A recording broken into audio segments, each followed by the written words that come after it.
Dan puji kita kehadirat Allah, Zat yang maha kuat, maha adil, maha bijaksana, Zat yang selalu mengawasi makhluknya, Zat yang tidak beranak dan tidak diperanakkan, dan dia selalu saja berkasih sayang kepada hamba-hambanya yang mau bertobat kepadanya. Dan dia juga telah menggantungkan segala kebutuhan kita dengan kalimat sederhana namun mulia, Alhamdulillah. Maka jadikanlah ini sebagai kalimat yang rutin kita ucapkan. Juga kita panjatkan salam hormat kita setelahnya kepada manusia terbaik, manusia yang telah diciptakan oleh Sang Pencipta Allah dan disempurnakan dalam ciptaan tersebut, fisiknya, akhlaknya, ilmunya, sehingga layak menjadi suri tauladan bagi setiap orang beriman atau bahkan seluruh manusia. Dan Sang Pencipta Allah telah memerintahkan kita semua untuk menjadikan manusia terbaik ini sebagai suri tauladannya, menciplak hidupnya, semua tata cara hidupnya diambil dan dicontohi, serta berbahagialah orang yang melakukan itu. Karena sudah tercermin dalam kehidupan manusia terbaik ini bagaimana bahagianya ia dalam berumah tangganya, dalam bersosialnya, berekonominya, bahkan berpolitiknya.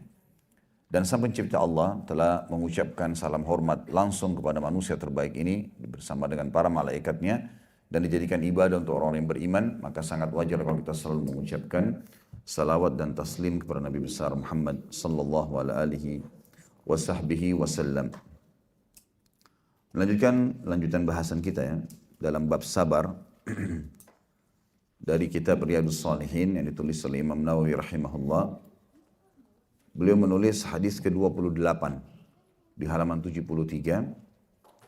Saya bacakan dari Abu Yahya Syu'aib ibn Sinan radhiyallahu anhu. Beliau berkata, Rasulullah sallallahu alaihi wasallam bersabda, "Ajaban li amril mu'min, inna amrahu kullahu lahu khair, wa laysa dhalika li ahadin illa lil mu'min.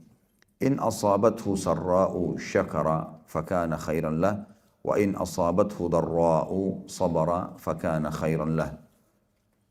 Hadis ini sahih riwayat Imam Muslim. Artinya, sungguh menakjubkan perkara seorang mukmin. Sesungguhnya seluruh perkara hidupnya adalah baik baginya. Dan hal itu tidak dimiliki oleh siapapun kecuali seorang mukmin. Jika dia mendapatkan sesuatu yang menggembirakan, dia selalu bersyukur, maka hal itu baik baginya. Dan apabila dia ditimpa suatu kesulitan, maka dia bersabar, maka itu juga baik baginya. Hadis ini seperti biasa, kita akan coba mengambil beberapa pelajaran darinya. Dari potongan hadis yang pertama, sungguh menakjubkan perkara seorang mukmin. Makna menakjubkan adalah kita katakan kita takjub pada sesuatu atau pada seseorang kalau apa yang dia lakukan itu kelihatannya nyaman, ya, maksimal, ya, dia menikmatinya, banyak artinya.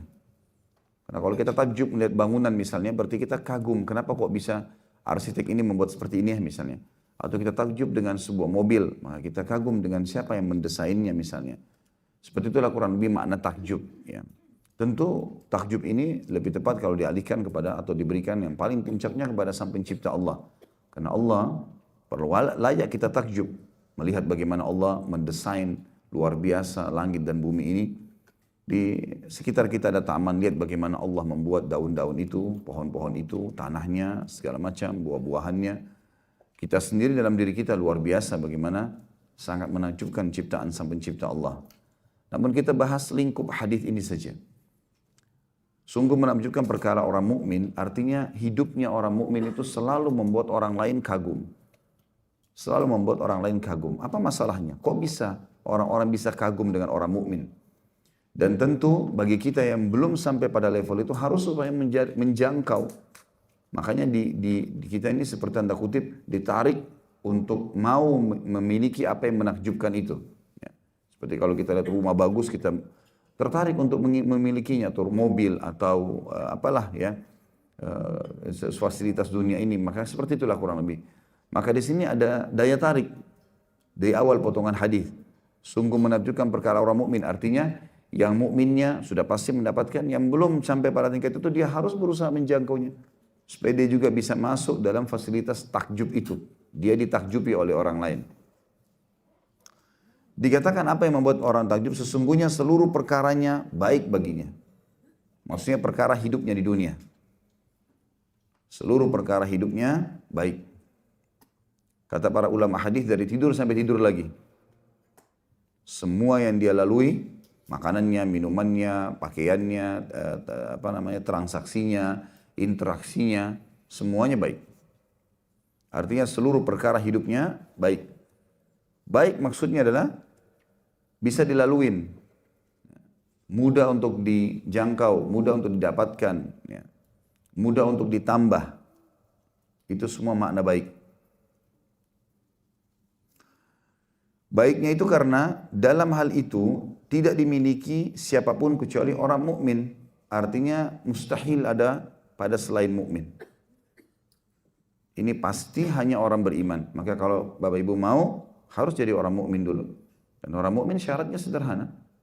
Mengerjakan kelima rukun Islam, mengimani keenam rukun iman. Salat iya, puasa iya, zakat iya, haji iya. Diikuti dengan sunnah-sunnahnya. Sunnahnya salat wajib dan salat sunnah. Sunnahnya zakat ya sedekah. Sunnahnya haji ya umrah. Sunnahnya puasa Ramadan ya puasa sunnah. Gitu kan.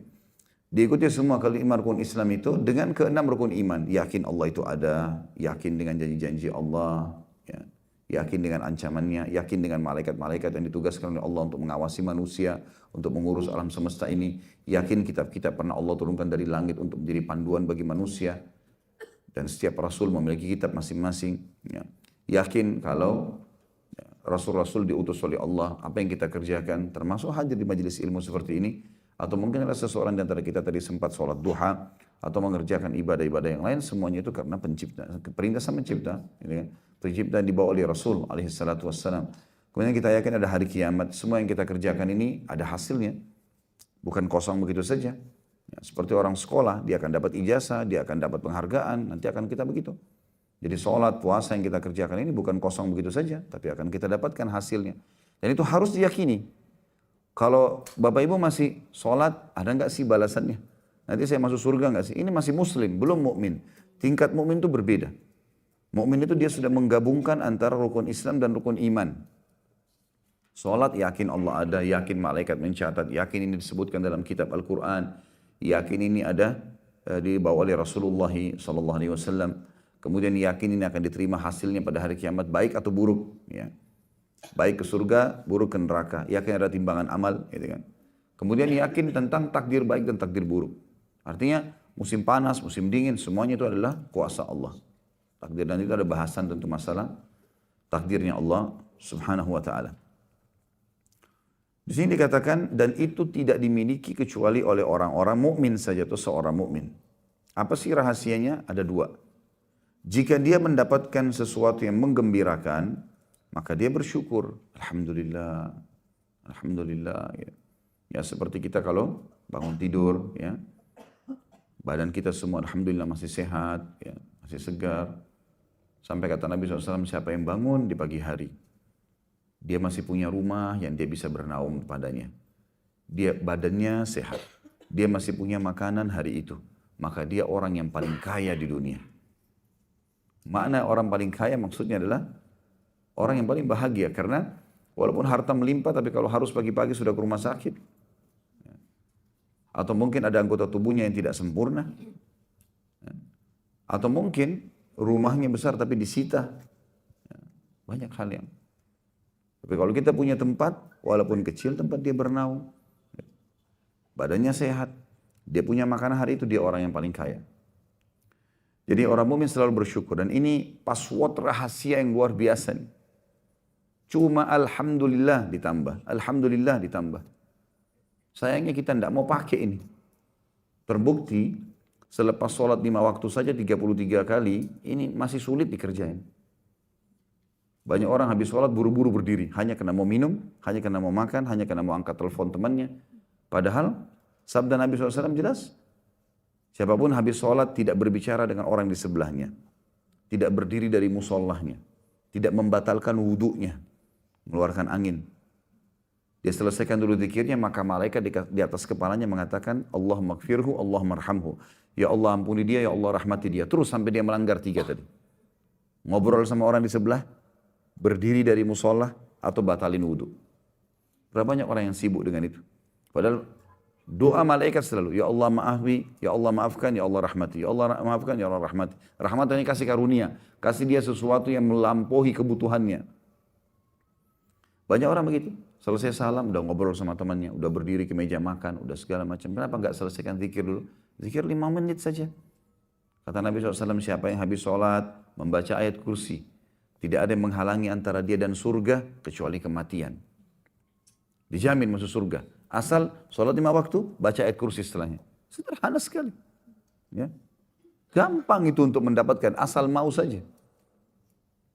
Lalu kata Nabi SAW juga, habis sholat boleh, dalam riwayat para sahabat mengatakan Nabi SAW selalu membaca Al-Ikhlas, Al-Falaq, An-Nas.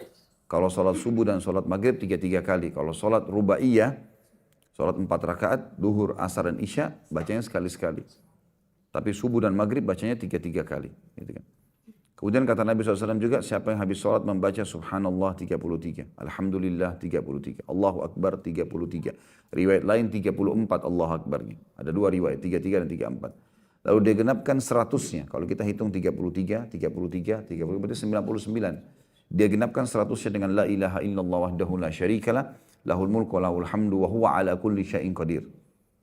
Maka akan diampuni dosanya walaupun sebanyak buih di lautan. Seseorang yang kita sudah lakukan belum masalahnya. Seringkali kita buru-buru buka HP begitu salam. Sibuk, padahal ini 5 menit saja.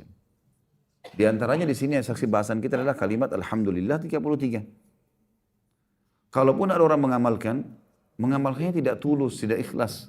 Bukan mengejar pahala. Alhamdulillah, alhamdulillah, alhamdulillah, alhamdulillah, alhamdulillah. Apa yang dibaca itu? Subhanallah, subhanallah, Allah. Subhanallah, subhanallah, alhamdulillah, alhamdulillah. Nikmati. Allahu Akbar. Allah. Apapun yang kalau dinikmatin itu jadi enak. Kita nggak punya makanan kecuali tempe. Kalau kita nikmati, gigit pelan-pelan, dikunyah pelan, enak itu. Seenak apapun makanan, kalau kita langsung main makan, kunyah, telan, dah ada hilang. Nggak ada kenikmatan. Karena disuruh nikmati itu. Gitu kan?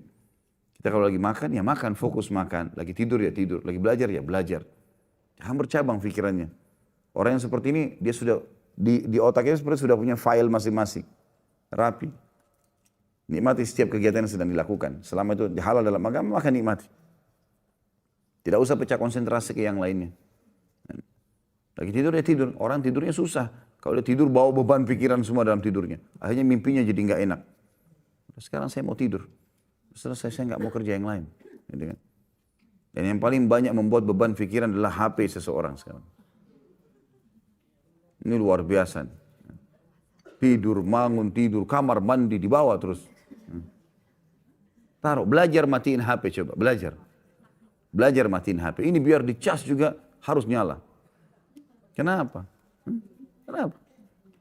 Mati, tidur, matiin HP. Tidur. Pagi bangun, nyalain. Ada saatnya. Ada saja terima teleponnya, tadi bisa telepon. Kalau tidak bisa, nggak usah, nggak apa-apa, jangan dipaksain. Coba belajar. Jadi kita berusaha untuk menikmati keadaan ini enggak. Kadang-kadang mau dalam sekian kegiatan semua dilakukan dalam satu waktu, nggak bisa. Dia nggak bakal nikmatin itu. Ya. Menikmati ini akan memudahkan orang bersyukur. Oh ternyata enak ya. Gitu. Alhamdulillah. Ya, itu. Jadi seperti itulah.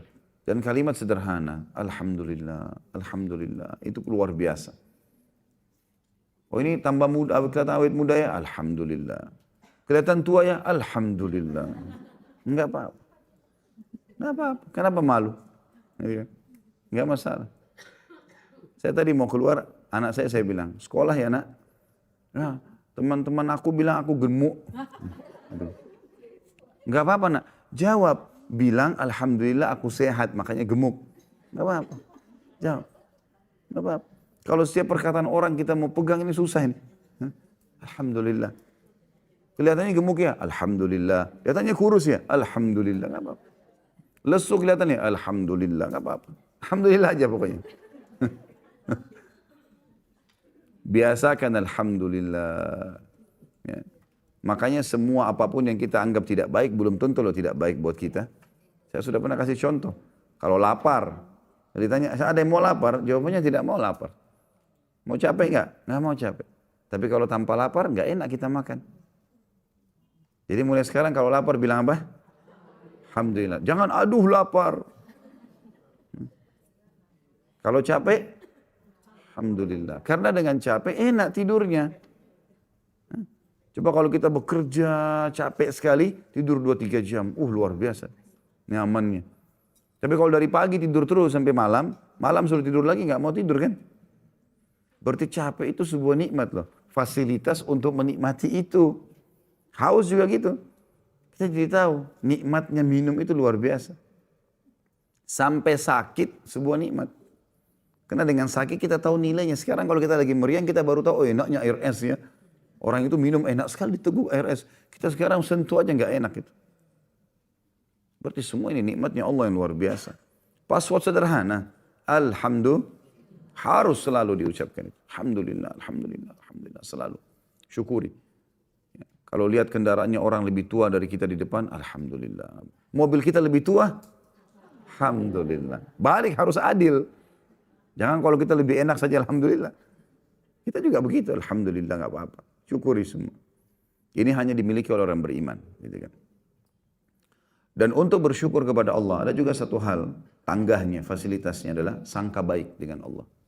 Selalu sangka baik. Sedangkan kita berbuat kesalahan saja, itu masih dimaafkan oleh Allah.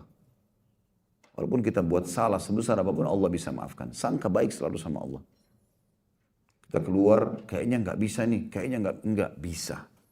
Saya sudah pernah bilang dan saya sudah ajarin. Dari benak kita Bapak Ibu sekalian harus terhapus kalimat negatif. Nggak ada kalimat negatif. Saya nggak bisa, saya nggak mungkin, saya tidak ada teman, saya nggak bisa ini, saya nggak bisa. Jadi doa semua ini. Saya nggak mungkin hamil, saya nggak mungkin bekerja, saya nggak mungkin menikah, saya nggak mungkin sembuh. Ini semua kalimat tidak ada dalam kamus orang mukmin ini. Nggak boleh ada ini. Saya bisa, saya akan, selalu positif. Ya Allah mudahkan, ya Allah mudahkan. Selalu berdoa kepada Allah. Ya, insya Allah kalau cara seperti ini, apapun godaan syaitan tertepis. Kayaknya nanti kamu akan diganggu orang. Enggak, Allah akan jaga saya. Alhamdulillah selalu ada. Kamu nggak akan sembuh, Allah akan sembuhin. Insya Allah sembuh. Gak ada yang mustahil kok. Orang minum air hangat aja bisa sembuh kalau Allah mau biar seberat apapun penyakitnya. Yakin gak masalahnya itu? Harus diikuti dengan tadi kita katakan orang mukmin. Harus yakin dengan rukun iman. Jadi ini kalimat sederhana. Tinggal yakin ini selesai. Akan berjalan. Gitu kan? Dan setiap kali kita selesai aktivitas selalu doa yang diajarkan Nabi SAW pasti diikuti dengan Alhamdulillah. Habis makan, bangun tidur. Ya, selalu ikuti Alhamdulillah, Alhamdulillah, Alhamdulillah. Masuk ke rumah, Alhamdulillah. Selalu kalimat syukur kepada Allah Subhanahu Wa Ta'ala. Dan ini sederhana sekali. Luar biasa. Sekarang gini, kalau ada misal di sekolah, guru bilang kepada murid-muridnya, siapapun yang setiap bertemu saya, bilang terima kasih Pak Guru. Terima kasih Bu Guru. Kata gurunya saya akan tambah nilainya kalau ujian. Kira-kira gimana kata murid-muridnya? Nah? Kalau ada pimpinan perusahaan bilang begini, sama semua pegawainya, setiap ketemu saya bilang terima kasih, saya tambah gajinya akhir bulan. Loh, Allah sudah bilang begitu loh. Syukuri, saya tambah. Selesai. Bonus kebutuhanmu ini bukan gaji loh ya.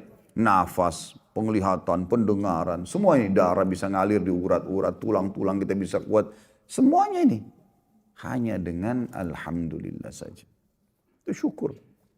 Sederhana sekali, tapi yang amalin ini masalahnya. Mau diamalin atau tidak? Baik, selanjutnya dikatakan, maka hal itu akan baik baginya. Kenapa baik baginya? Karena dengan bersyukur bertambah nikmat. Berita gembira yang dia dapat pun semuanya akan bertambah. Apapun yang didapatkan dari makanan, fasilitas makanan, minuman, pakaian, tempat tinggal, transportasi, teman-teman, segala macam keturunan, pasangan hidup, apa saja. Alhamdulillah, Alhamdulillah, Alhamdulillah, semuanya. Yang kedua adalah dan apabila dia ditimpa suatu kesulitan. Kata para ulama, makna daripada satu kesulitan adalah maksudnya satu kesulitan kecil. Kalau yang kecil saja disuruh begini, apalagi kalau yang besar. Ya, biasanya dalam retorika bahasa Arab seperti itu. Penyebutan hal yang lebih kecil, tujuannya berarti yang lebih besar sudah masuk di dalamnya secara otomatis.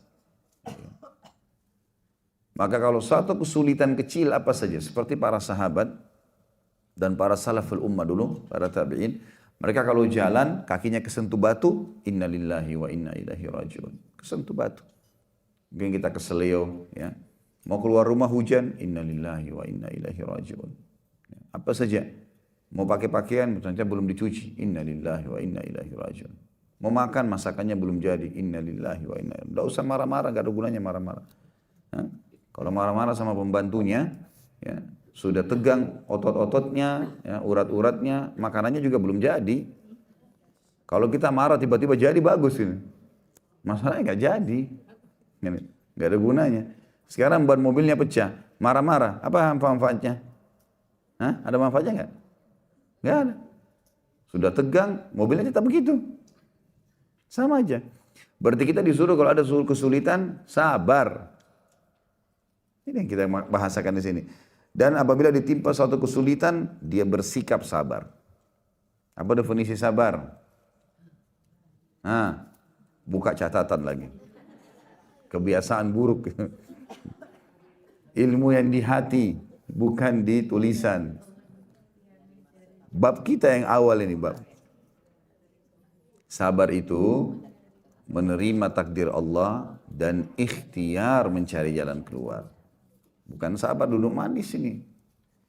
Jadi kalau kita sakit, bangun tidur sakit, ya sabar. Bagaimana sabarnya? Terima, oh Allah lagi coba saya. Udah, terima dulu. Lalu ikhtiar, minum obat, minum teh hangat, ya, ke dokter, itu ikhtiar, itu sabar namanya.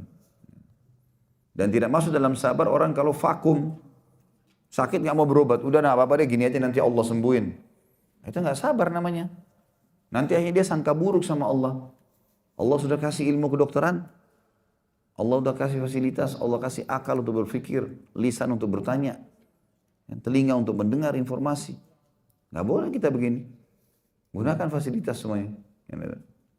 Jadi harus kita tahu gitu. Bagaimana kita harus berikhtiar dan di sini bersabar. Maka itu pun baik baginya. Kalaupun dia bersabar, maka itu positif sekali untuknya. Selanjutnya, hadis yang kita masuk nomor 29 yang kita lanjutkan dari Anas radhiyallahu anhu, beliau berkata, "Lamma thaqula an-nabiy sallallahu alaihi wasallam ja'ala yataghashahu al-karbu faqalat Fatimah radhiyallahu anha wa qarba abata faqala laysa ala abiki karbun ba'da al-yawm falamma mata qalat ya abata ajaba rabban da'ah ya abata jannatul firdausi ma'wah ya abata ila jibril nan'ah falamma dufina qalat Fatimah radhiyallahu anha atabat anfusukum an tahthu ala rasulillahi sallallahu alaihi wasallam at-turab." Tentu kita masuk ke bahasan yang berbeda tapi di bab yang sama. Ini tentang kejadian meninggalnya baginda Nabi alaihi salatu wassalam. Tak kala sakit, Nabi SAW semakin parah, waktu sudah semakin parah sakitnya, beliau diliputi rasa sakit yang sangat, disebutkan situ footnote nomor 65, beliau ditimpa rasa sakit yang luar biasa dengan datangnya sakaratil maut. Makna yang lain, bukan berarti sakaratil mautnya ya, tapi maksudnya menjelang sakaratil maut beliau lagi sakit. Sallallahu alaihi wasallam. Ya. Nanti kita kembali merincikan hadis ini tentunya. Maka Fatimah radhiyallahu anha, anak beliau yang tercinta Al-Batul, berkata, "Duhai menderitanya ayahku." Maka beliau pun menjawab, "Ayahmu tidak akan menderita lagi setelah hari ini."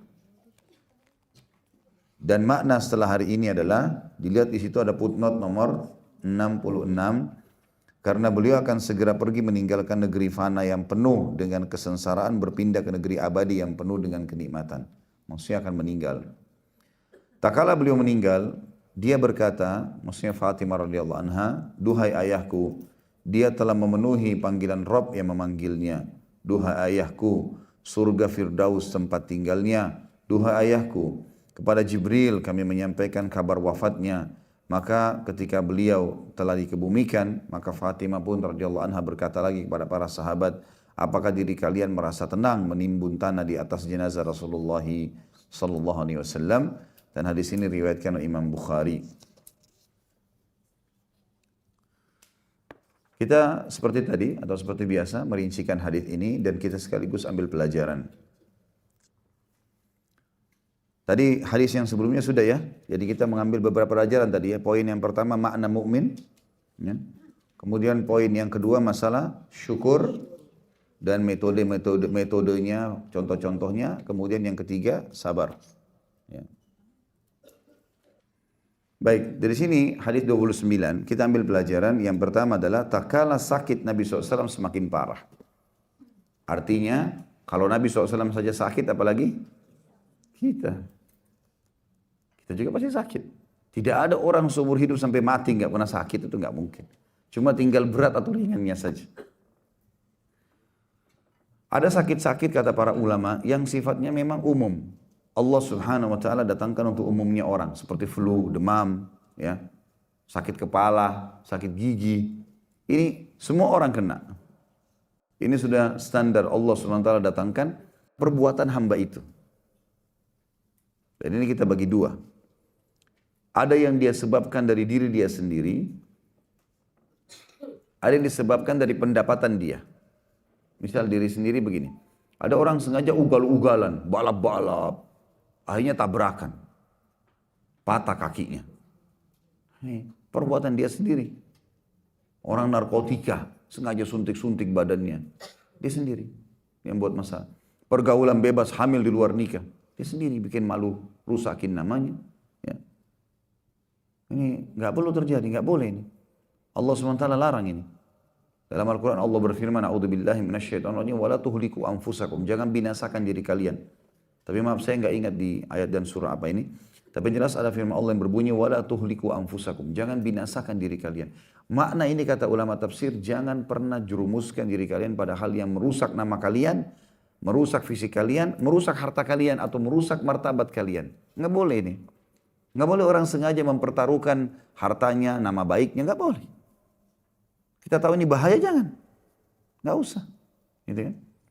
Jangan sama sekali ngerusak itu, karena itu akibatnya ada. Kita buat sesuatu, akibatnya ada. Maka cerdaslah. Jangan masuk ke zona yang berbahaya buat kita, nggak.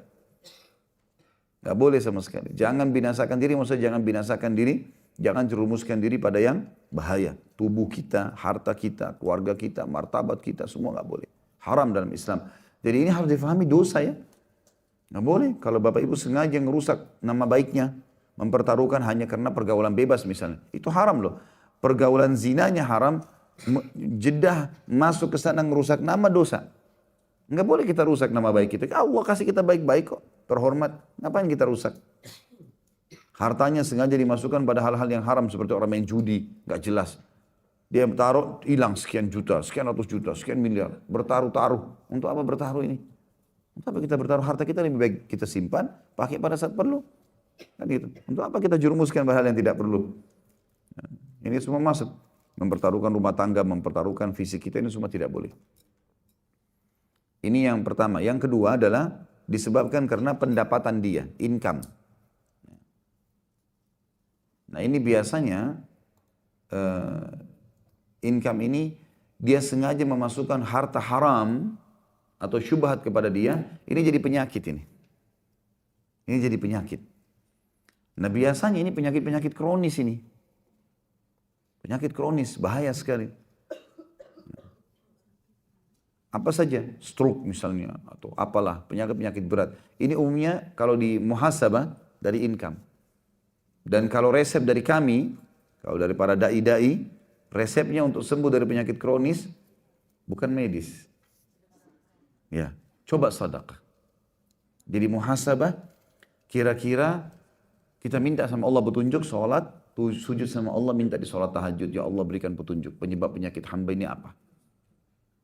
Kalau kita merasa ada cenderung mengingat pernah kita punya income yang salah, pernah nipu orang, masalah riba, sedekahin, niat membersihkan diri dengan itu. Itu luar biasa, cepat sekali. Karena ternyata ini datang karena itu perlakuan itu. Perlakuan ini kita tebus, ini selesai. Seperti itulah. Berapa banyak teman-teman medis yang kaget dengan sembuhnya penyakit kronis? Banyak sekali. Dan berapa banyak penyakit kronis yang tidak bisa ditangani oleh medis. Seperti memang. Ya. Jadi harus difahami nih. Makanya dalam hadis Nabi SAW yang lain tidak akan beranjak kaki seorang hamba hari kiamat kecuali ditanya 4 hal. Masa mudanya, di mana dia habiskan, ya. Hartanya, dari mana dia dapat, kemana dia keluarkan. Khusus harta ditanya 2. Dari mana dia dapat, sumbernya halal atau enggak, kemana dia keluarkan. Jadi mengeluarkan juga ini harus ada tujuan. Nggak boleh kosong begitu saja. Apa ini? Foya-foya kan? Habis itu atau mendukung maksiat. Ya, nggak boleh. Dia ajak temannya, dibiayai temannya untuk nginap di hotel berzina. Saya traktir teman saya. Sodakahnya salah. Salah alamat. Nggak boleh. Jadi harus diketahui.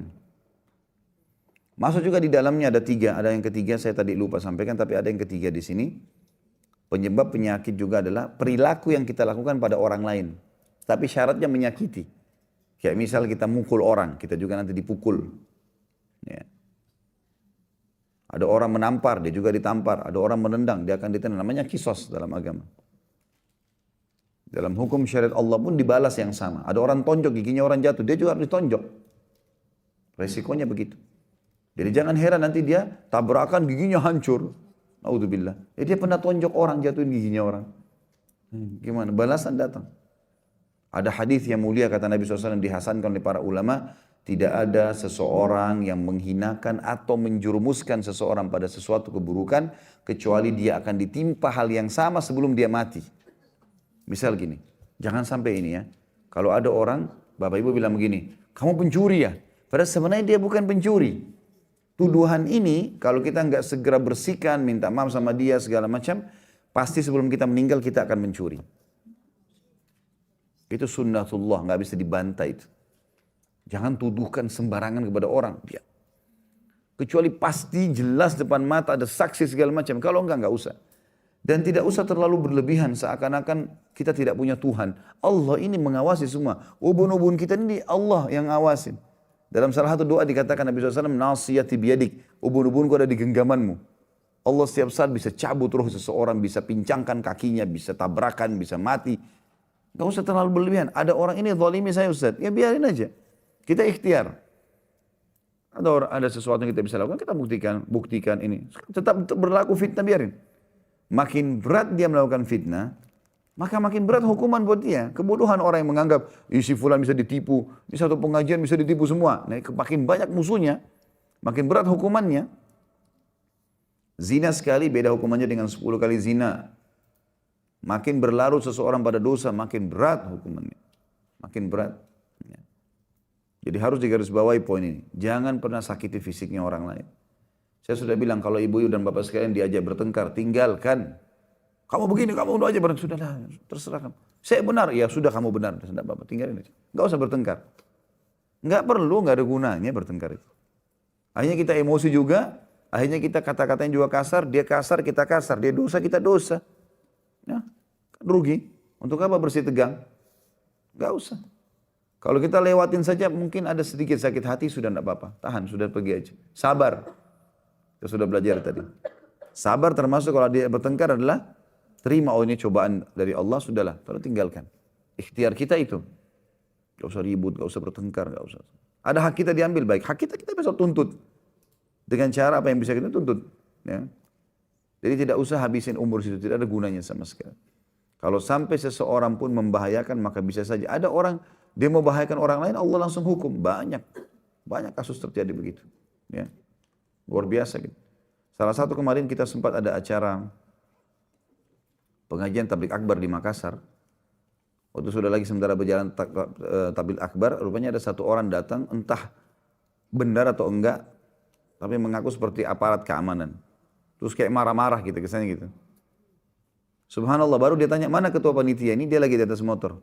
Entah kenapa, dia sendiri menggas, motornya jatuh, giginya jatuh, berdarah, segala macam. Kuasa Allah, kita tidak tahu innamal amal binniyat, ya. Bahaya sekali. Enggak perlu kita masuk ke zonanya orang lain. Sudahlah, jadi hamba Allah yang patuh. Kita jadi diri kita sendirilah. Kita makan, urus diri kita sendiri, ya. Enggak usah cari tahu. Gitu. Sesuatu yang dijangkau oleh mata, kalau benar dukung, kalau salah, larang. Sekali lagi saya bilang, jangan campur urusannya orang lain. Gak perlu tahu tetangga ganti AC baru atau enggak, beli mobil baru atau enggak usah. Jangan tetangga beli AC, kita yang kedinginan. Nah, sudah beberapa kali saya bilang, ada mobil baru antar, tuh nintip, beli apa itu. Biarin dia mau beli apa, biarin dia mau ubah rumahnya seperti apa. Inilah saya gitu. Ada orang tanya pernah saya, Ustaz ngontrak ya? Iya, saya ngontrak, nggak apa-apa. Bukan aib gitu. Kenapa sih? Bukan aib, apanya aib gitu? Oh malu nanti orang lain tahu, enggak. Kenapa memang gitu? Enggak ada sesuatu yang salah, enggak ada yang aib. Enggak, alhamdulillah kita nikmati apa yang ada, Allah kasih selesai. Enggak ada sesuatu yang perlu kita merasa malu, gengsi sama orang.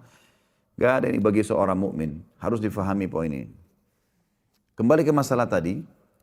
Jadi ada penyakit, atau penyakit pasti akan kena semua orang, yang standar batuk, flu, demam, ya apalah ya, ini sudah umum. Ada penyakit yang tidak umum. Nah ini sebabnya 3 tadi. Penyakit yang tidak umum ada sebabnya 3. Bisa karena apa tadi? Penyebabnya diri sendiri. Dia sengaja tabrakin orang, dia sengaja jatuh, dia sengaja. Ada orang begitu semua sengaja.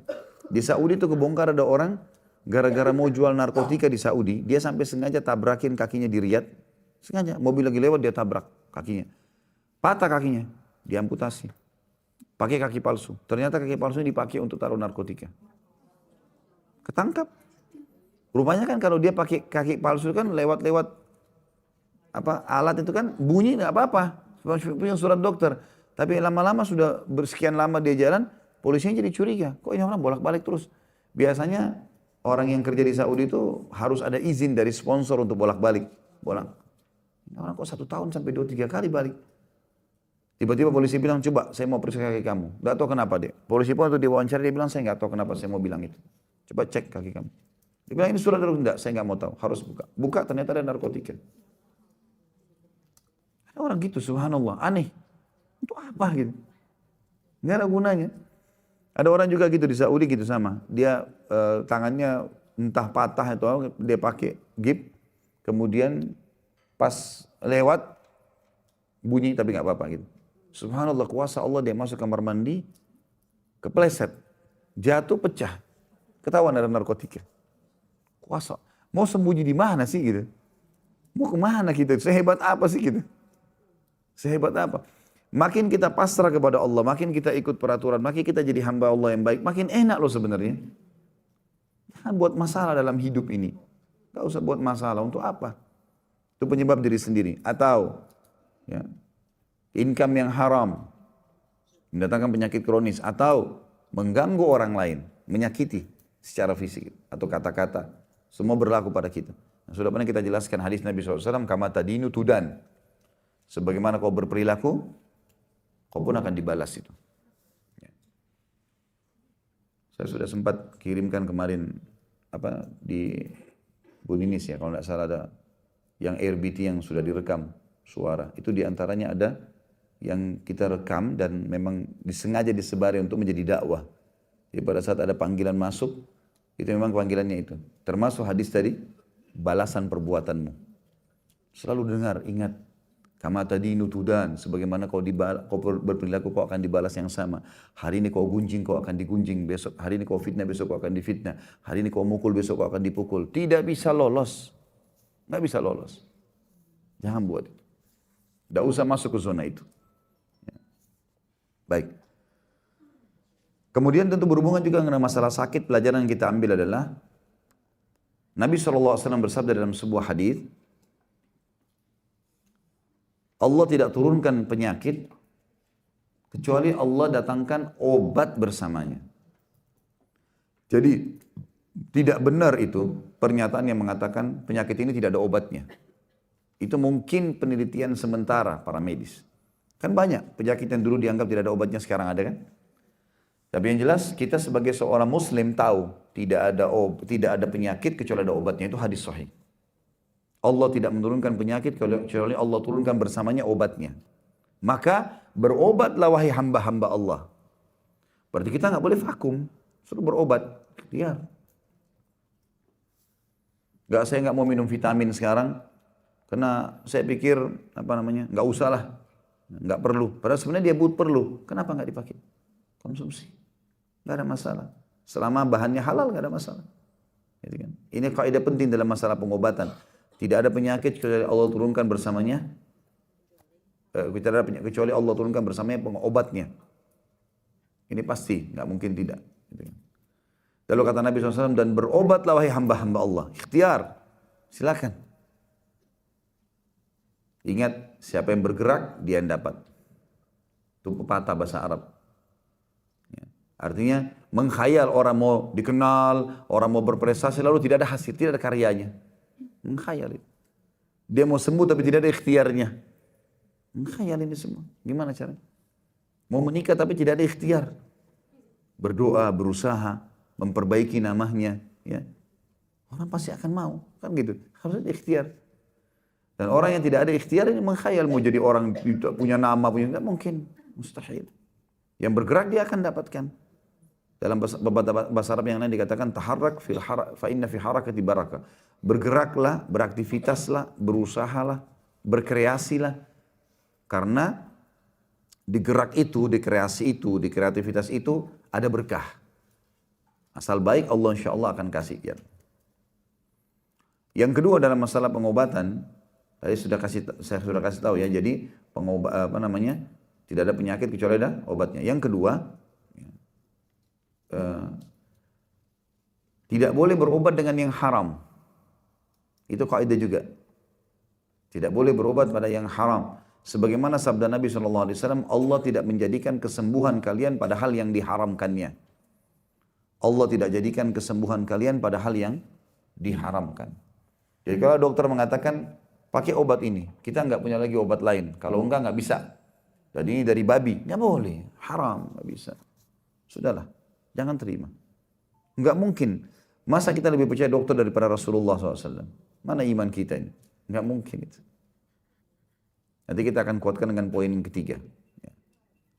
Yang jelas di sini Allah kata Nabi SAW tidak akan menjadikan kesembuhan kalian pada hal-hal yang diharamkan. Kalau kita konsumsi yang diharamkan, teman-teman sekalian, maka dia hanya akan hilang sejenak, tapi mendatangkan mudarat lebih besar. Itu pasti. Haram itu berbahaya. Diharamkan, dilarang oleh Sang Pencipta Allah, karena Allah lebih tahu itu bahaya buat kita. Diharamkannya babi, diharamkannya khamar, diharamkannya semuanya. Nggak boleh ini. Kemudian yang ketiga, adalah diperintahkan ikhtiar berobat dengan pengobatan nabawi. Ini yang banyak orang juga tinggalkan. Pengobatan nabawi. Seperti mengkonsumsi habbatus sauda. Jintan hitam itu ya. Konsumsi tiap hari itu. Tiap hari. Tiap hari. Coba ambil isap-isap ya. Ya. Itu banyak dijual kan. Banyak sekali di pasar kita banyak. Di Saudi banyak. Ya. Harganya juga murah. Kalau nggak salah 1 kilo cuma 100.000 ya. 1 kilo itu mungkin ada jutaan butir kali. Kecil-kecil kan. Dan itu kalau dikonsumsi, bisa ibu-ibu taruh, kalau ibu-ibu secara khusus kalau masak, taruh di nasi, taruh di teh, kalau buat teh, di kopi, di sayur. Taburin butirnya. Pokoknya habas sauda harus selalu ada. Karena itu kata Nabi SAW, habbatus sauda dawa'un likul da'illa sam. Habbas sauda biji hitam itu, jintan hitam, obat untuk semua penyakit kecuali kematian. Mati nggak mungkin diobatin, berarti semua penyakit bisa sembuh. Ya, internal tubuh kita atau eksternal. Luka pun itu sebagian orang-orang Arab yang menggunakan, maka hancurin, lalu ditaburin di lukanya. Itu luar biasa. Nabi bilang, dijamin loh. Jintan hitam obat untuk semua penyakit tidak terkecuali, kecuali kematian. Konsumsi. Cuman memang yang perlu digarisbawahi dosisnya. Jangan berlebihan. Ya. Apalagi kalau teman-teman yang tidak biasa dengan jamu-jamuan. Kalau sudah biasa dengan jamu mungkin masih lebih ringan lah. Kalau yang tidak biasa jangan. Saya pernah di toko yang saya buka, kita jual biji habbatus sauda. Kalau saya pribadi tidak pernah konsumsi yang kapsul. Karena saya khawatir kualitasnya bagus atau tidak. Jadi saya beli yang, kalau saya pribadi tentu saya tidak. Kalau teman-teman konsumsi tidak ada masalah. Tapi saya pribadi saya selalu beli bijinya langsung asli. Sehingga bijinya banyak di mana-mana, di pasar ada. Bisa. Jadi biji habatus sauda, kalau yang saya tahu yang paling bagus dari Habasyah, dari Ethiopia. Biasa dikenal dengan habat sauda Habasyah orangnya. Nah ini biji intan hitam ini diambil, saya sering dulu saya konsumsi banyak. Saya kebetulan pernah punya mah, gitu kan. Kemudian saya kalau konsumsi, kadang-kadang banyak. Saya 1 sendok makan, saya konsumsi. Itu ternyata mahnya kambuh. Subhanallah, saya dapat jawaban, Allah datangkan seseorang di toko, datang. Orang ini herbalis. Orang sudah tua, mungkin umurnya 80 tahun bapak itu. Rupanya dia sering datang ngambil madu, ngambil segala macam, beli beberapa di tempat kami. Terus dia bilang, Ustaz ini habas sauda dijual biji. Iya. Saya sarankan, dia bilang, secara penelitian, dia sudah adakan penelitian. Konsumsi habas sauda ini harus ada dosisnya, per konsumsian. Saya bilang gimana Pak maksudnya? Dia bilang sama saya maksimal 7 butir. Kalau misalnya mau minum madu 1 sendok, 7 butir aja. Kalau mau buat di kopi 7 butir, buat di teh 7 butir, tidak usah lebih. Tapi per konsumsi misalnya kita makan 1 sendok madu 7 butir. Nanti mau makan sendok madu yang kedua nggak apa-apa 7 butir lagi. Tapi kalau orang salah faham, nanti dia pakai banyak, dia nyalain habas saudanya. Padahal memang dia kandungannya itu bobotnya berat sekali. Makanya dikonsumsi sedikit saya sudah baunya sudah terasa. Nah kadang-kadang kita kalau telan itu kok rasa sendawa, dia ngeluarin angin sendawanya itu bau habas sauda itu. Ya. Makanya jangan dikonsumsi banyak. Konsumsi sedikit saja. Tapi usahakan ada terus. Usahakan selalu ada. Karena sudah pasti sabda Nabi SAW. Itu jelas. Kemudian yang kedua, tentu di sini habas sauda juga ada minyak habas sauda. Minyak juga boleh. Minyaknya boleh dikonsumsi. Ya. Ini juga termasuk dalam masalah pengobatan semua ya. Mau itu medis atau non medis. Mau pengobatan sakit medis atau misalnya sihir, ya, yang non medis sama. Gunain habas sauda. Kemudian yang kedua, air zam-zam. Air zam-zam. Alhamdulillah kalau bapak ibu punya kelebihan rezeki, tidak usah minum air biasa, udah zam-zam aja terus. Nah ya, tinggal beli. Ingat ya, saya kasih satu rahasia, mau nggak? Allah akan memberikan fasilitas kepada kita sesuai dengan kadar permintaan. Kaidah penting. Allah akan memberikan kepada kita sesuai dengan permintaan. Misal gini, saya pernah kasih contoh dalam masalah umrah. Bapak ibu mampu, saya mau umrah, nggak apa-apa deh, bintang 3 aja. Toh juga saya cuma pakai kamar hotelnya untuk tidur. Tidur juga itu ibadah dalam perjalanan. Karena kita maunya bayar begitu, ya sudah Allah kasih begitu. Coba kalau kita mau bintang 5, enggak, saya ibadah, saya mau bintang 5, saya mau bisnis kelas. Coba pakai, terbayar kok itu. Jadi Allah kasih sesuai dengan kadar permintaan hamba itu sebenarnya. Kalau dia begitu-begitu saja, sudah begitu saja. Allah kasih sampai dia mati ya begitu. Tapi kalau orang terus tamak dengan rahmat Allah, ini boleh dalam Islam. Kita boleh tamak tanda kutip kepada rahmat Allah. Kita udah sehat, minta dikasih kesehatan lebih. Bisa. Boleh. Bahkan itu anjuran dalam ibadah. Allah menyuruh kita beribadah kepada Allah dalam kondisi takut dan tamak. Khaufan wa tama'a. Takut akan azabnya Allah. Takut nanti kalau salah sehingga Allah tidak terima. Ada khawatir. Dan tamak dan rahmat Allah. Allah itu dalam sebuah hadis riwayat Tirmidzi, Bapak Ibu sekalian, Allah marah kalau ada hambanya yang tidak mau minta padanya. Inna Allah yaghdab min abdin hadisnya sebentar.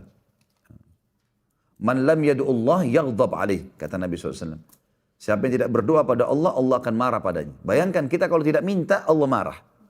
Sampai keluar pepatah bahasa Arab, jangan kau minta sama manusia. Yang kalau kau minta padanya, dia akan marah. Kita ngulur tangan sama manusia, bantu dong, bantu, kasih. Sekali iya, 2 kali ya, 10 kali, marah. Tapi mintalah kepada zat yang kalau kau tidak minta, dia marah. Allah justru marah kalau kita nggak ngerengek, nggak manja. Ngerengek minta sama Allah selalu. Ya Allah kasih, ya Allah tambah, ya Allah berikan. Ya. Terus walaupun ada. Dan ingat, pada saat puncak nikmat lagi ada pada kita, kesehatan, kekayaan, segala macam, ada. Kalau kita berdoa pada saat itu, justru itu akan menjadi penolong pada saat kita susah. Kata Nabi SAW, kenalilah Tuhanmu pada saat kau lagi senggang, maka dia akan mengenalmu pada saat kau lagi susah. Kalau mau lagi sakit parah, kalau lagi ada masalah, kita jalan keluar, pada saat lagi sehat tuh banyak sedekah, banyak syukur, ibadah kepada Allah justru di situ. Jangan kita lagi sehat, sholat malamnya terbengkalai. Sholat 5 waktunya asal jadi. Enggak, salah ini.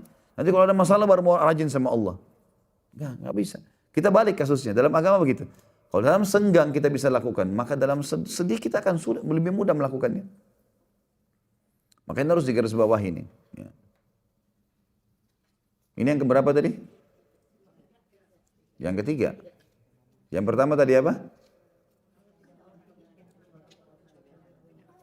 Apa?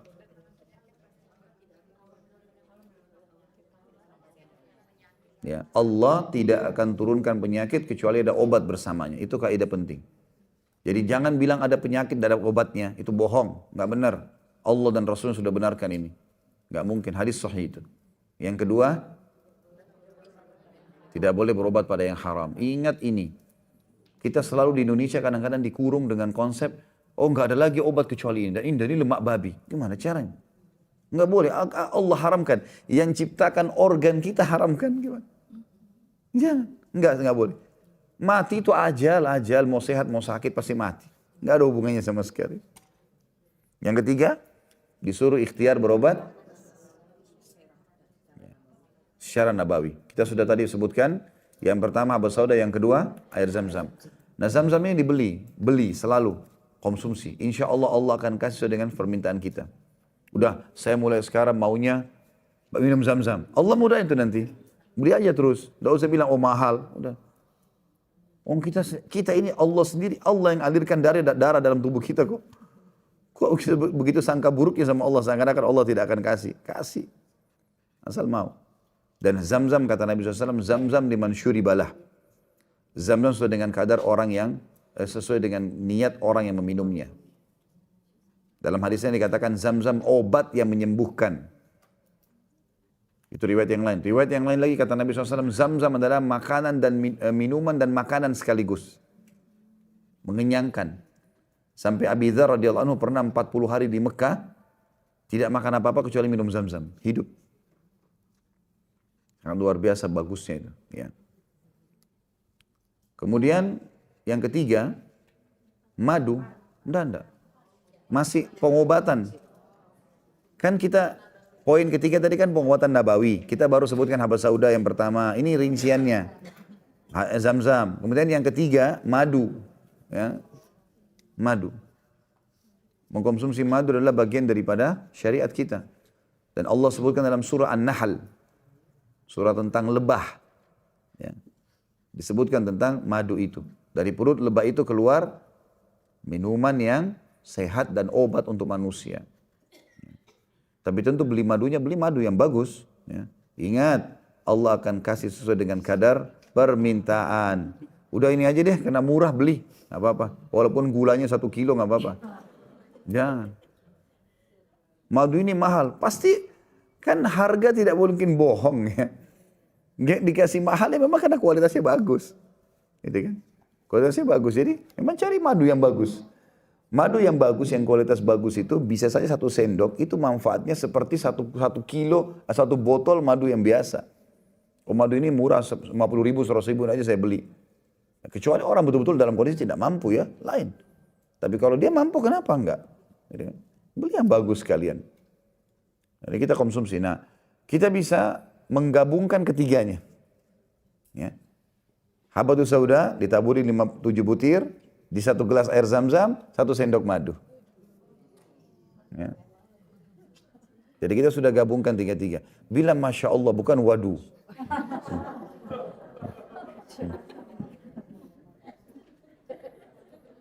Masya Allah dapat pahala, wadu gak dapat pahala.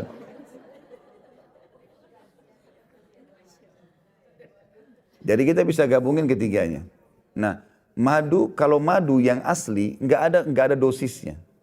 Kalau madu asli, memang manisnya manis alami. Yang saya temukan kendala kita di Indonesia, salah satu ipar saya kebetulan di Surabaya, beliau jual, punya supermarket, jual segala macam termasuk madu. Dia pernah ditawarkan oleh satu orang, masukkan madu dengan merek tertentu, harganya murah sekali. 1 botol 50 ribu atau berapa gitu. Besar. 1 kilo sekian. Terus kemudian kata ini saya buat, kenapa kok bisa murah? Oh saya punya peternakannya. Terus ipar saya diajak, dia bilang dia lihat sendiri peternakan itu. Jadi ternyata lebah, memang dia punya lebah, tapi lebahnya itu bukan dibiarin ambil dari sari bunga. Jadi dia taruh karung, karung itu ditaburin gula pasir, ya. Terus dibasahin gula pasirnya itu. Kan jadi bau kan? Nah lebahnya pada ke situ. Maka hasil madunya pun seperti ya gula itu. Nah ini biasa menyebabkan orang mah, ya, orang diabetes, ya. Karena bukan kalau alami manis dari bunga nggak mungkin, nggak ada hubungannya sama sekali. Sama dengan manisnya buah-buahan, alami kan, nggak ada hubungannya sama gula. Maka memang harusnya beli madu-madu yang bagus, yang berkualitas. Ya. Ya. Tentu ada beberapa jenis-jenis madu seperti madu Yaman yang terkenal, ada madu Kashmir, ya. Indonesia juga mungkin ada madu hutan, ya. Ya mungkin kita carilah yang itu. Yang jelas ini madunya. Kemudian yang keempat kurma. Mengkonsumsi kurma. Dan tingkat yang tertinggi kurma ajwa. Tingkat yang tertinggi adalah kurma ajwa. Yang biasa orang bilang kurma nabi. Ya. Mahal Ustaz ya, memang sesuai dengan permintaan. Allah kasih. Jangan bilang ini aja deh, ini kena murah. Padahal mampu. Enggak, yang itu. Yang bagus. Ya. Ajwa ini kurma yang luar biasa. Ya. Kurma yang sangat tinggi nutrisinya. Gitu kan. Dan dikonsumsi dia pun cukup. Nggak apa-apa. Dan ada salah satu terapi yang penting dalam kesehatan. Terutama kalau Bapak Ibu insya Allah tidak ada. Tapi kalau ada yang menghadapi masalah penyakit. Ya, bisa terapi. Coba selama sebulan. Minumnya air zam-zam sama makan kurma saja. Nggak usah yang lain. Itu sesuai dengan hadis Nabi SAW, terutama kurma ajwa ya. Jadi itu saja, pokoknya lapar makan kurma, minum zam-zam, itu aja terus. Selama sebulan. Itu sesuai dengan hadis Nabi SAW yang berbunyi, Aisyah berkata, nggak akan kurus insya Allah. Nggak ada hubungannya dengan kurus. Lemaknya berkurang iya. Tapi kalau kita kan bahasakan kurus itu tulang-tulangnya semua kelihatan. Ya, sebentar jangan dipotong dulu, saya takut lupa. Yang jelas ada hadis Nabi SAW, ada hadis Aisyah berkata, kami pernah sebulan penuh di rumah Nabi SAW tidak membakar api, tidak nyalain api, tidak masak maksudnya. Dan konsumsian kami adalah air putih dan kurma. Ada orang salah paham dengan hadis ini. Mereka bilang, itu rumahnya Nabi aja susah, gak ada makanan. Seakan-akan ini adalah bentuk, cuma dilihat dari sisi zuhudnya Nabi. Seakan-akan tidak ada makanan. Padahal Nabi SAW gemar makan paha kambing. Gemar makan tharid. Tharid itu roti gandum, ditaruh di atasnya kari kambing. Ya. Itu makanan favorit Nabi SAW. Ya. Jadi di sini kita tahu sebenarnya dalam Islam kita dibolehkan gitu. Tapi orang salah paham. Orang anggap ini Nabi pernah susah nih sebulan. Kita juga berarti harus susah. Bukan itu. Yang lebih tepat dan sangka baik dengan baginda Nabi SAW adalah kita mengatakan Nabi SAW sedang terapi dengan itu. Itu lebih tepat. Karena memang ada survei terapi dengan air putih. Di Cina ada terapi air putih 40 hari. Gak makan apa-apa kecuali air putih. Itu malah lebih berat ya. Kalau ini masih ada kurma. Dan kurma ini bisa dimakan buah, bisa di jus. Itu umum. Tentu kalau mau ditambah dengan madu segala macam, asal madunya asli nggak ada masalah. Tapi ini contoh saja. Yang jelas konsumsi kurma sangat bagus. Untuk kulit, untuk kesehatan, ya, untuk pembersihan isi perut. Dan seringkali Nabi SAW menyatukan antara kurma dengan semangka. Kurma dengan semangka, iya dengan semangka. Kata Nabi SAW sambil menunjuk waktu makan, jadi dimakan kurma, diambil sesuai semangka gitu loh. Kata Nabi SAW, panasnya ini, maksudnya kurma, didinginkan oleh ini. Dinginnya ini, dipanaskan oleh ini. Gitu. Artinya kalau buat jus semangka, campur kurma itu bagus. Ya. Ini resepnya mahal ini ya. Harus bayar ini. Jadi kita bukan cuma belajar hukum halal haram di sini. Itu hadis sahih. Kalau Nabi SAW mengkonsumsi dua ini. Dan ada buku, khusus buku membahas tentang makanan Nabi SAW dan minuman beliau. Yang jelas, kurma masuk, kalau tidak ada ajwa boleh makan kurma apa saja. Tapi cari kurma yang berkualitas lah. Jangan hanya sekedar murah gitu. Ya. Karena ada juga kurma, apalagi kalau Ramadan masuk banyak dari Mesir, itu kurma yang dijual satu dus, harganya murah. Biasanya memang harganya 300 ribu, 400 ribu, satu dus 10 kilo. Udah ini aja saya beli deh, saya kasih ke masjid dekat rumah saya. Pasir itu, banyak pasir. Kalau orang makan nanti gigit ada pasirnya. Hah? Pernah coba nggak? Oh. Itu biasanya gitu, ada pasir. Karena itu biasanya kurma yang dijual murah gitu adalah kurma yang pada saat jatuh dari pohon, yang sudah kena, dibersihin aja terus ditaruh di situ. Nah biasanya, itu di Indonesia banyak sekali kalau Ramadan tuh. Sampai bertonton masuk. Biasanya begitu. Tentu ada yang lebih tinggi bagus kualitas. Kayak Ramadan, biasa kalau menjelang Ramadan, nanti kalau Bapak Ibu berminat, kita juga punya program tebar kurma ke masjid-masjid. Nah itu biasanya kita ambil yang kelasnya sedang ke atas. Gitu kan. Kelas sedang ke atas itu biasanya ada kurma lu'lu yang agak bagus. Ya. Mungkin satu dusnya sudah 800 ribu segala macam. Itu 10 kilo. Itu memang itu sortiran bagus. Ada beberapa kurma. Ada yang kalau mau lebih bagus lagi ada yang di atasnya gitu kan. Yang jelas kita untuk bagi-bagiin orang buka puasa. Cuman kurma ini penting. Kalau bisa minum jus kurma bagus. Gitu. Jus kurma bagus. Ada juga sekarang sudah dijual sari kurma. Biasanya begitu ya. Tapi sari kurma juga berkelas-kelas ya. Ambil yang, sekali lagi ambil yang paling bagus. Sesuai dengan permintaan. Allah kasih sesuai dengan permintaan hambanya. Ya Allah panjangkan umur saya. Doakan itu permintaan ya. Sehatkan saya Allah berikan. Itu kan permintaan. Sesuai dengan permintaan. Minta sama Allah, Allah kasih. Dan selalu permintaan kita dikabulkan sama Allah. Yang tidak dikabulkan satu atau dua. Yang lain semua dikasih. Bukti sekarang, tiap hari lapar nggak kita? Baik, hilang nggak laparnya? Kita cuma bilang lapar. Allah sudah kasih makanan. Ada. Haus, tiap hari haus. Tiap hari ngantuk. Jadi Allah tidak kasih cuma satu dua yang kita minta. Mungkin memang permintaannya salah ini. Allah belum kasih. Atau bobotnya berat. Butuh mungkin sebulan berdoa, mungkin seminggu, mungkin 2 bulan. Minta sama Allah SWT. Tidak ada yang mustahil. Karena Allah janjikan, yang berdoa pada saya akan kasih. Kan gitu. Itu poinnya. Nah kurma juga kalau dibagi dua oleh para ulama. Tentu saya simpulkan karena kurma banyak. Kurma itu ada 300 macam. Kurma itu kalau kita masuk di pasar, kalau ibu bapak sekalian lagi umrah, masuk ke Madinah cari pasar kurma, itu ada 300 macam. Kurma kecil, kurma besar, kurma yang masih mentah, yang segala macam, banyak. Ya. Kalau lagi musim panas, itu biasanya puncak bagusnya kualitas kurma. Biasanya kan orang Indonesia tidak mau umroh kalau musim panas. Sebenarnya puncaknya di situ, puncak kurma itu. Jadi kualitasnya bagus. Nah biasanya keluar kurma-kurma yang jarang ada, seperti balah. Balah itu kurma warna merah, besar. Mungkin seperti jempol, 2 kali jempol. Ya. Itu warnanya merah, segar sekali, agak sepet. Itu bagus sekali buat kesuburan. Ya. Kemudian juga menggantikan sel-sel mati di tubuh, itu bagus sekali. Kemudian ada yang barhi yang kuning, ya, kuning dia mengkal juga. Kadang-kadang dia matang dari bawahnya, dulu baru matang ke atas. Ada rutab yang sudah matang semua. Kalau rutab itu biasanya sudah matangnya dari kurma yang tadi ini. Kalau rutab ini sudah jelas-jelas karena dia basah, memang dia untuk kesuburan dan semua sama. Dan ini kalau misal ada orang mau melahirkan, konsumsi ini cepat pembukaan biasanya. Kontraksinya cepat. Kalau mau melahirkan, pengalaman saya kasih ke istri, alhamdulillah Allah mudahin pembukaannya cepat, ya. Normal juga bagus dengan izin Allah. Tapi ini memang sudah penelitian sebenarnya. Jadi kurma bisa dikonsumsi. Jadi kurma yang kering ataupun yang basah sama saja. Cuman yang kering biasanya lebih kepada stamina, yang basah lebih kepada nutrisi. Ya, seperti itulah. Ya.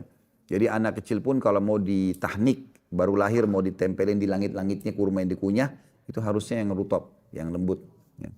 Jangan yang kering. Karena dia lebih butuh nutrisi, dia bukan butuh untuk stamina. Tapi kalau kita yang dewasa, kita bisa cari yang kering itu bagus. Kalau untuk stamina. Ya. Kering dalam arti kata segar ya. Bukan cari lagi yang kering, yang murah-murah, yang penting murah. Ini kata-kata yang penting ini harus diganti juga ya. Baik itu masuk dalam kelas-kelas yang nomor 1 lah ya. Kemudian tentu ada pengobatan nabawi. Tentu yang lain selama itu halal boleh ya. Semua jenis buah-buahan, sayur-sayuran ya. Itu bagus-bagus saja. Apalagi kalau buah-buahan yang dasarnya disebutkan dalam Al-Quran. Seperti buah-buahan yang disebut di surga. Ya, kayak ada zaitun, ada kurma, ada delima, ya, ada anggur, ada pisang. Jadi kan disebut semua buah-buah surga ya. Ya, pisang juga, pisang dalam surah Al-Waqiah disebutkan. Ya. Pisang itu termasuk. Sampai kata para ulama, buah yang tidak pernah habis panjang tahun itu dengan hikmah Allah memang untuk pengobatan manusia. Nah, memang begitu, sayur-sayuran, sudah kuasa Allah lah. Pokoknya semua itu bagus lah, sangat bagus. Semua memang mengkonsumsi buah yang kita kadang-kadang keliru. Semestinya kita konsumsi sebelum makan. Itu jauh lebih baik untuk membersihkan tubuh perut kita baru kemudian masuk makanan yang beragam macam warna ini. Gitu. Jadi kalau sudah ada penelitian kalau kita makan malah perut kita kenyang, itu biasanya dia tidak maksimal. Dia hanya sekedar pemanis lidah. Tapi sebenarnya fungsi lebih rapi buah itu untuk membersihkan perut sebelum masuk makanan. Sehingga tidak terkontaminasi antara bakteri lama sama bakteri baru. Gitu kan. Ini seperti kuliah medis juga kita.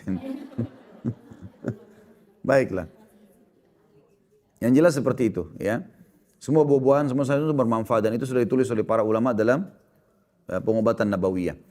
Dan ada buku tentunya pengobatan ala Nabi terbitan, saya lupa terbitannya tapi tulisan Ibnu Qayyim rahimahullah. Itu sangat bagus untuk dimiliki.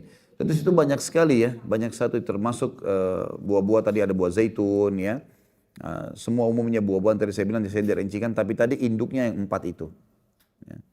Itu kurang lebih yang harus usahakan dimiliki. Termasuk kacang-kacangan semua itu bermanfaat ya. Karena ada disilakan dengan hulba ya, kacang-kacangan ya. Kacang-kacangan yang alami tentunya, yang alami. Kalau kita mungkin ada pistachio, ada almond ya. Itu semuanya insya Allah bermanfaat. Apalagi kalau dikonsumsi dengan dicampur. Kita juga boleh mencampurnya tadi ya. Saya pernah kombinasikan buat jus saya contohkan tapi untuk saya konsumsi belum dijual di restoran, tapi saya coba suruh chefnya untuk buat, ternyata alhamdulillah bagus gitu. Jadi kacang pistachio dicampur dengan campur dengan kurma, campur dengan semangka, coba kita buat jus dikombinasi itu ternyata bagus sekali. Ya. Jadi coba aja kalau kacang-kacangan dihancurin kemudian dimasukin dalam jus juga itu enak, ya terasa. Kemudian ada pengobatan medis. Jadi tadi pengobatan nabawi maksud saya, pengobatan nabawi yang menggunakan tadi habatus sauda, air zam-zam ya, kemudian kurma. Ada juga pengobatan dengan bacaan. Ya, dan ini doa-doa yang diajarkan oleh Nabi SAW. Tapi ini memang kalau kita mau tulis satu persatu panjang ini. Ya. Ada buku pengobatan nabawi, ya doa-doa dalam pengobatan ada. Atau ada buku mungkin yang kecil, teman-teman mungkin tidak bawa, tapi insya Allah pada akan datang ada buku kumpulan doa sesuai dengan Al-Quran dan Sunnah yang biasa kami terbitin cetak ulang. Biasanya cetak 10.000 yang saya biasanya di pengajian saya di sini belum pernah ya. Kita soalnya masih ada stoknya. Biasanya kita kalau sudah mau habis, saya cetak 10.000, 20.000 buku itu dengan 15.000 rupiah satu buku. Bisa diambil bagi-bagi sendiri. Di dalamnya ada 132 doa. Bukan saya penulisnya, ini Syekh Qattan. Syekh Qattan ini ada salah satu syekh yang terkenal di Saudi yang menulis buku. Tapi kita sudah terjemahkan bahasa Indonesia. Bukan saya juga terjemahkan, tapi yayasan kami mencetak itu, ya cetak. Buku ini kita tujuannya disebarluaskan. Nah itu buku banyak sekali dalamnya juga ada doa-doa dalam pengobatan. Seperti misal contoh. Dalam sebuah hadis sahih dikatakan kata Nabi SAW siapa yang sedang sakit maka sebaiknya dia pegang tempat sakitnya. Misal dada, di leher, di kepala sambil membaca 7 kali. Ya. Bismillahi a'udhu billahi min syarri ma ajidu wa uhadhiru. 7 kali. Bismillahi dengan nama Allah. A'udhu billah, aku berlindung kepada Allah. Min syarri, dari semua keburukan. Ma ajidu, yang aku rasakan. Wa uhadhiru, dan aku berhati-hati darinya. 7 kali. Bismillahi, a'udhu billahi, min syarri ma ajidu, wa uhadhiru. Ya. Uhadhiru. Pakai zal. Uhadhiru. Tulisan Indonesianya DZ. Bismillah, dengan nama Allah. A'udhu billah, aku berlindung kepadanya. min syarri dari semua keburukan, ma ajidu apa yang aku dapatkan, wa uhadhiru dan aku berhati-hati darinya. Uhadhiru. Tulisannya itu kalau bahasa Arab alif, ha, pakai alif lagi, uhadzal. Terus kemudian ra, ha, uhadhiru. Iya, saya berhati-hati darinya. Itu dipegang tempat sakit 7 kali. Kita boleh pegang tubuh kita atau kita pegang orang yang sakit. Misalnya ibu punya anak yang sakit, bisa dipegang. Baca bismillah, a'udzubillahi min syarri. Kalau saya pribadi, kita baca ajidu wa uhadhiru. Itu berarti saya. Tapi kalau misalnya anak laki-laki, kita bilang bismillahi a'udzubillahi min syarri ma wajadah. Diganti waw alifnya. Wajadah wa hadarah. Kan tadi wa uhadhiru ya. Tapi ini diganti kalau anak laki-laki wajada wa hadarah. Wajada wa hadarah. Kalau anak perempuan ya, tambah tak saja. Min syarri ma wajadat wa hadarat. Tambah tak saja kalau ada perempuan. Kalau kita pribadi uhadhiru bismillah a'udzubillahi min syarri ma ajidu wa uhadhiru. Kalau laki-laki yang kita sedang obatin min syarri ma wajada wa hadara. Kalau perempuan min syarri ma wajadat wa hadarat.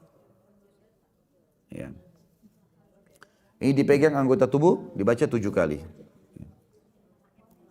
Termasuk ada doa yang kedua, tapi ini doa kita baca boleh buat kita, boleh kita bacain buat orang lain. Karena hadisnya begini. Sudah. Nanti jadi ustazah ya, nanti habis selesai taklim. Hadisnya berbunyi ini, siapa yang mengunjungi seseorang yang sedang sakit, kemudian dia baca 7 kali. Kita kunjungin orang sakit, baca 7 kali, kata Nabi SAW. Doanya pendek, 3 potongan. Ya. As'alullahal azim. Ini potongan pertama. As'alullahal azim. Ya. As'alullahal azim. Ya. Artinya aku memohon kepada Allah yang maha agung. As'alullahal azim. Sudah? Rabbul arshil azim. Ini potongan kedua. Rabbul arshil azim. Potongan pertama as'alullahal azim. Yang kedua Rabbul arshil azim. Artinya Rabbul arsh pemilik singgasana. Azim yang maha agung. Sudah? As'alullahal azim, Rabbul arshil azim. Potongan terakhirnya ayyashfiyaka. Ayyashfiyaka. Ayyashfiyaka. Itu kalau laki-laki ya. Kalau perempuan ayyashfiyaki. Ka sama ki bedanya.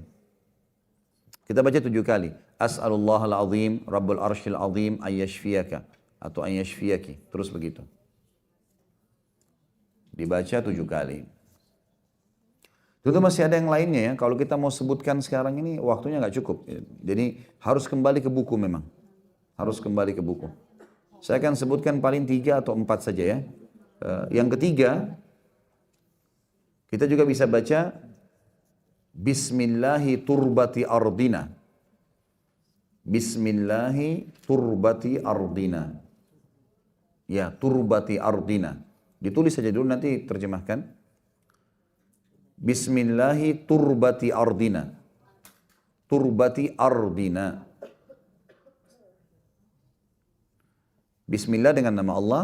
Turbati ardina dengan kesucian tanah kami. Bismillah turbati ardina, potongan keduanya biriqati ba'dina. Biriqati ba'dina. Biriqati ba'dina. Riqa itu air liur, air ludah. Jadi bismillah turbati ardina dengan nama Allah dan kesucian tanah kami. Ya, karena bumi ini semua disucikan oleh Allah. Biriqati ba'dina dengan ludah sebagian kami. Potongan ketiganya yushfa bihi saqimuna. Yushfa bihi saqimuna. Yushfa bihi saqimuna. Yushfa shin ya. SY tulisan Indonesianya. Yushfa bihi saqimuna. Yushfa artinya akan tersembuhkan sakimuna, orang yang sakit di antara kami. Ini biasanya Nabi SAW melakukan apa? Beliau menyentuhkan jari beliau ke tanah, kemudian beliau tiup dengan sedikit dikasih ludah, ya, sedikit saja. Kemudian beliau tempelkan di tempat yang sakit. Jadi makanya bacanya Bismillahi turbati ardina, dengan nama Allah dan kesucian tanah kami, biriqati ba'ni tadi, dengan sedikit ludah kami, ya. Ya. Biriqati ba'dina, ya. Ba'dina. Ba'dina itu maksudnya sebagian kami. Riqa itu artinya ludah tadi, ya. Yushfa bihi saqimuna, tersembuhkanlah orang yang sakit di antara kami. Yushfa bihi saqimuna, tersembuhkan orang yang sakit di antara kami. Yang terakhir, yang keempat, agak cepat dikit ya, karena ini kalau dikte begini waktunya sayang. Hadisnya belum banyak, belum dibahas semua. Allahumma rabban nas. Allahumma rabbun nas. Allahumma rabbun nas. Allahumma artinya ya Allah. Rabbun nas, Tuhannya manusia. Allahumma rabbun nas. Sudah? Adhibil ba's. Adhibil ba's. Adhibil ba's. Adhibil ba's. Hilangkanlah penyakit ini, gitu. Adhibil ba's artinya hilangkanlah penyakit ini. Ishfi anta syafi. Ishfi anta syafi. Ishfi anta syafi. Sembuhkanlah karena engkaulah satu-satunya penyembuh. Ishfi anta syafi. La shifaa'a illa shifa'uka. La shifaa'a illa shifa'uka. Tidak ada kesembuhan kecuali dari sisimu. Allahumma rabban nas, adhibil ba's, ishfi anta syafi, la shifa illa shifa'uk. Illa shifa'uka. Potongan terakhir, shifa'an la yughadiru saqama. Shifa'an la yughadiru saqama. Saya akan ulangi. Shifa'an la yughadiru saqama. Shifa'an la yughadiru saqama. Shifa'an artinya kesembuhan. La yughadiru yang tidak akan meninggalkan saqama, bekas. Ya. Allahumma rabban nas, ya Allah Tuhannya manusia, adhibil ba's, hilangkanlah penyakit ini, ishfi anta syafi, sembuhkanlah karena engkau adalah penyembuh, la shifa illa shifa'uk. Tidak ada kesembuhan kecuali milikmu. Shifa'an la yughadiru saqama, kesembuhan yang tidak meninggalkan bekas. Ya. Itu masih ada yang lain, tapi itu bisa kembali ke buku nanti insya Allah. Baik, ini yang kita bisa ambil dari kalimat, ini baru potongan pertama hadis. Ya. Tak kala sakit Nabi SAW semakin parah. Dikatakan di sini beliau diliputi rasa sakit yang sangat. Maksudnya adalah beliau merasakan sakit. Dan memang ini ada berbeda ibu-ibu bapak sekalian ya. Kata Nabi SAW, sesungguhnya aku diberikan cobaan, diberikan penyakit 2 kali lipat dari yang ditimpakan pada kalian. Memang semua nabi-nabi begitu, termasuk Nabi Muhammad SAW. Jadi kalau kita demam misalnya maksimal 40, maka Nabi bisa 80. Luar biasa memang cobaannya beliau. Ya. Jadi kata para ulama, kalau siapapun diberikan cobaan oleh Allah, yakinlah Rasulullah SAW lebih berat dari itu. Itu beliau pernah menyampaikan. Sampai ada pernah sahabat mengatakan, saya pernah memegang tangan Nabi SAW lagi demam, itu luar biasa. Ya, sampai saya seperti memegang bara api. Jadi memang begitu. Ini dimaksud dengan rasa sakit yang sangat, maksudnya bukan seperti umumnya orang rasakan. Karena Nabi SAW double dari apa yang kita rasakan. Lalu Fatimah mengatakan, duhai menderitanya ayahku. Dan ini berarti menandakan wajar kasih sayang antara anak sama orang tua. Fatimah radhiyallahu anha, anak Nabi SAW tercinta. Dan kita tahu dia adalah pemimpin wanita di surga. Bersama dengan ibunya, Khadijah radhiyallahu anhunna ajma'in. Fatimah manusia yang mulia sekali, ya kan? Yang menyusul Nabi SAW meninggal setelah meninggalnya ayahnya. Yang jelas, Fatimah mengatakan, sungguh menderita ayahku. Bentuk kasih sayang anak kepada orang tuanya. Ya. Dan ini satu hal yang normal. Jadi anak memang wajar. dia harus balas jasa orang tuanya. Dia merasakan apa yang dirasakan oleh orang tuanya. Gitu. Maka Nabi SAW menjelaskan sebuah hukum penting di sini. Ayahmu tidak akan menderita lagi setelah hari ini. Maksudnya ini hanya dunia. Setelah sakit nih, setelah meninggal nggak ada lagi sakit. Udah selesai urusannya. Seberat apapun penyakit kalau orang meninggal, habis sudah. Mau tumor, mau kanker, mau apa, sudah habis sudah. Meninggal selesai semuanya. Jasadnya dikembalikan ke tanah, ruhnya sudah selesai, aman dari semua. Setelah itu semasa dunia saja. Semasa dunia saja. Ya. Kemudian pada saat Nabi SAW meninggal, maka ini ungkapan sekali lagi seorang putri kepada ayahnya. Sebagian ulama mengatakan bahwasanya memang biasanya anak perempuan lebih dekat dengan ayahnya. Ya. Mungkin itu masuk akal, ya, masuk akal. Perasaan unsur tibabal, sementara laki-laki lebih membela atau lebih dekat pada ibunya. Umum saja ya. Allahu a'lam ini kebenaran atau tidak, tapi yang jelas di sini memang anak perempuan Nabi SAW. Tapi memang ada alasan syar'i ya, karena anak laki-laki Nabi semua meninggal dunia 3. Ya, Qasim, Abdullah dan Ibrahim. 3 meninggal masih kecil. Ya. Maka di sini kata Fatimah, duhai ayahku, dia telah memenuhi panggilan Rabb yang memanggilnya. Maksudnya sedihnya. Dan ini wajar, seseorang merasa sedih pada saat meninggalnya orang yang dicintai. Tapi tentu tidak boleh niyaha, tidak boleh berlebihan. Niyaha itu sengaja pukul-pukul badan, doain keburukan. Fatimah ungkapkan radhiyallahu anha sebagai seorang anak kepada ayah yang mulia, apalagi ayahnya Rasulullah SAW, manusia mulia sekali. Maka dia mengatakan, ya walaupun dia tahu ayahnya pasti diampuni, maka untuk menghibur dirinya, ya, dia mengatakan, duhai ayahku, telah memenuhi panggilan, dia telah memenuhi panggilan Rabbnya. Karena memang juga ada hadis yang berbunyi ya, tidak ada nabi-nabi kecuali diberikan pilihan, mau dipanjangkan umurnya atau dimatikan. Semua nabi kalau mau meninggal beda dengan kita. Diberikan opsi. Mau lanjut umur, masih ada di muka bumi, atau mau dicabut. Gitu kan? Makanya Nabi Muhammad SAW waktu mau meninggal sempat beliau mengatakan, sesungguhnya seorang hamba diberi pilihan untuk tetap tinggal di dunia, berkuasa, jadi raja dari segala macam, atau dia memenuhi Tuhannya, maka dia pun memilih untuk memenuhi Tuhannya.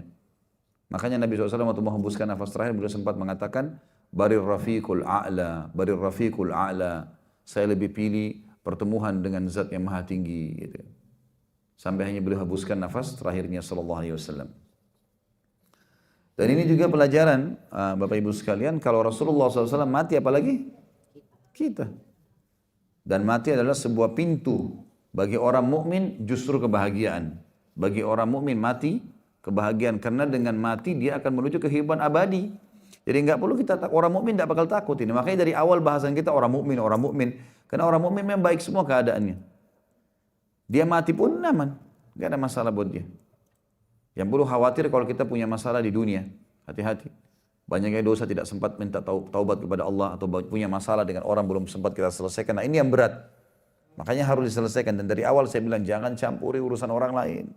Orang lain mau buat jahat sama kita, biarin, tidak usah pusing.